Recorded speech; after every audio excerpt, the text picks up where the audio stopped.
image that of the darkness that we heard about, Yep. right? And then the image of people standing up that you included here, and I think about that in terms of tying what Tim was talking about. That in terms of addiction recovery, there's sort of a bottoming out that people have to do, and I think that we see that in this play as well, where they're coming out of this point of being crushed and in the darkness, and it's just as bad as it can be.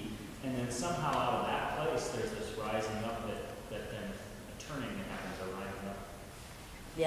Yep. I mean, I think Les Mis is a reflection in a way of our own society even now. Even though it took place in the 1800s, I think even now you'll find most people kind of down and out, not doing well financially, not feeling good about themselves or their situation in life.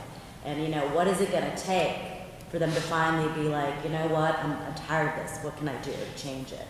And I don't know personally for myself. I mean, the characters, all of them across the board, are very admirable in that they stick to their convictions and that they actually fight for what they believe in. And I don't know of a lot of things that I would do that for. Are there things that you would fight for? Issues in your life that you would fight for? Sonia?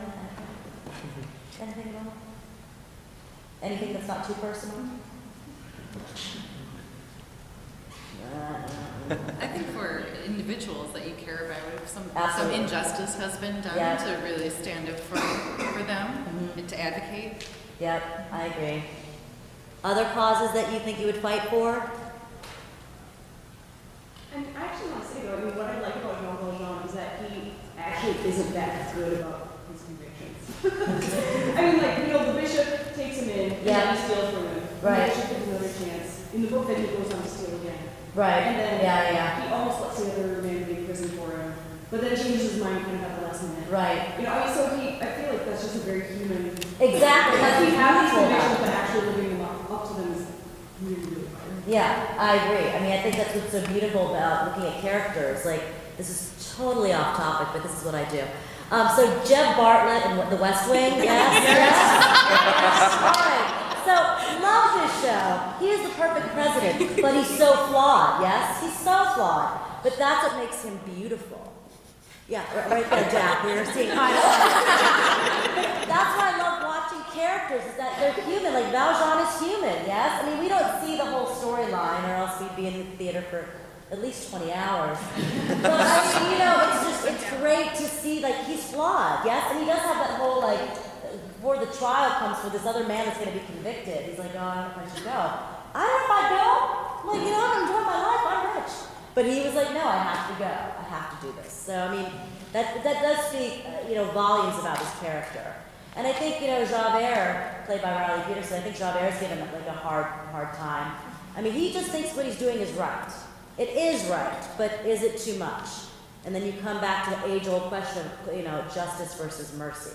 Should you be merciful with someone because they're showing, that they're showing good faith, that they're trying to make a change. Yes. Any other thoughts about what you saw today? Yes, Jonathan. I'm always really interested by the scene at the factory where they're all talking about Fantine. Yeah. And they're like, oh, the foreman's all after her, but they don't do anything.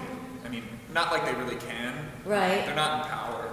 But, even just to be sitting there talking about how she's being pursued by this man who has complete control over her, he could ruin her life. She's in a really awful spot, but they're not really doing anything to fix it or help her. Right.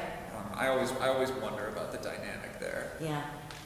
Anna, any thoughts on that since you're Fantine? She's a victim of circumstance, yes? Oh yeah, about as much as you could be. Someone who she has a really bad day. Basically. One incriminating letter that she brings to work and it ruins her life. Yeah. I think there seems to be this kind of not malicious intent, but there is kind of a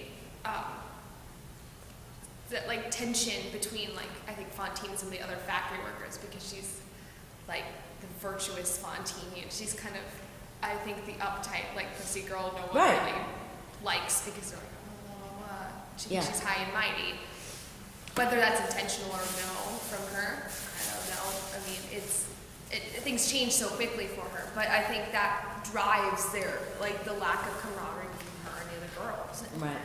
And I think it's a little bit like dog eat dog, and throughout the play, especially for the people who are extremely poor. It's like, I'm not going to put my neck on the line for someone else because it could cost me my job. Yeah. And, yeah, of course.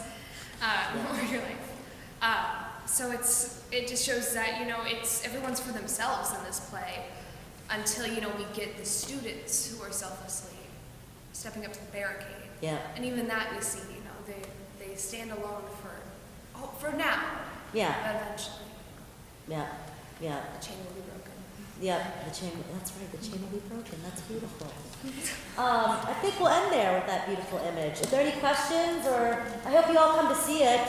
They've done a great job. Karen Hamilton's done a great job. The designers, the faculty, staff, they've all done a remarkable job. The students just make my life and my job so much easier. So, thank you so much for having us. Thank you.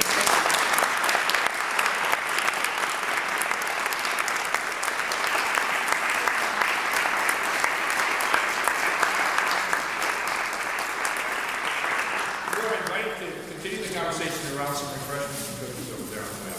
Thanks for being